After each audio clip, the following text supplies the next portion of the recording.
বাংলাদেশ সেতু কর্তৃপক্ষের অফিস সহকারী কাম কম্পিউটার মধ্যাক্ষরিক নিয়োগ পরীক্ষার একটি প্রশ্ন থেকে আমরা একটি গণিত প্রশ্ন আলোচনা করব। আশা করি এই আলোচনার মাধ্যমে গণিত প্রশ্ন কেমন হয় সেটি বুঝতে পারবেন। যেমন আমরা যে প্রশ্নটি আলোচনা করছি ভালো করে বোঝার চেষ্টা করেন। একটি ছাগল 10% ক্ষতিতে বিক্রয় করা হলো, বিক্রয় মূল্য 450 টাকা বেশি হলে 5% লাভ হতো। ছাগলটির ক্রয় মূল্য কত? অঙ্কটি ভালো করে বোঝার চেষ্টা করবেন। লাভ ক্ষতির একটি অঙ্ক। একটি ছাগল 10% ক্ষতিতে বিক্রয় করা হলো। 10% ক্ষতিতে যদি আমরা বিক্রয় করি তাহলে ক্রয় মূল্য 100 টাকা হলে বিক্রয় মূল্য কত হবে? 100 বিয়োগ 10 মানে 90 টাকা। বিক্রয় মূল্য 450 টাকা বেশি হলে 5% লাভ হতো। বিক্রয় মূল্য তখন 450 টাকা বেশি হলে 5% লাভ হতো। তাহলে 5% লাভে বিক্রয় মূল্য কত?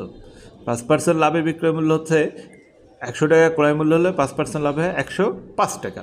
ছাগলটির ক্রয় মূল্য কত সেটি আপনাকে বের করতে হয়েছে। আমরা ধরে নিয়েছি যে ছাগলটির ক্রয় মূল্য 100 টাকা ধরলাম, মানে প্রথমেই যখন আমরা ধরলাম, তাহলে বিক্রয় মূল্য কত? 90 টাকা। আরেকটা হলো 5% লাভে বিক্রয় মূল্য কত? 105 টাকা। তাহলে বিক্রয় মূল্য বেশি হলো কত? বিক্রয় মূল্য বেশি হলো হচ্ছে 105 থেকে 90 বিয়োগ দিলে হয় 15 টাকা। তাহলে খেয়াল করেন 15 টাকা। বিক্রয় মূল্য যখন 15 টাকা বেশি তখন ক্রয় মূল্য ছিল 100 টাকা। বিক্রয় মূল্য যখন 15 টাকা বেশি, ক্রয় মূল্য কত ছিল? 100 টাকা। 1 টাকা বেশি হলে ক্রয় মূল্য কত? 100/15 টাকা।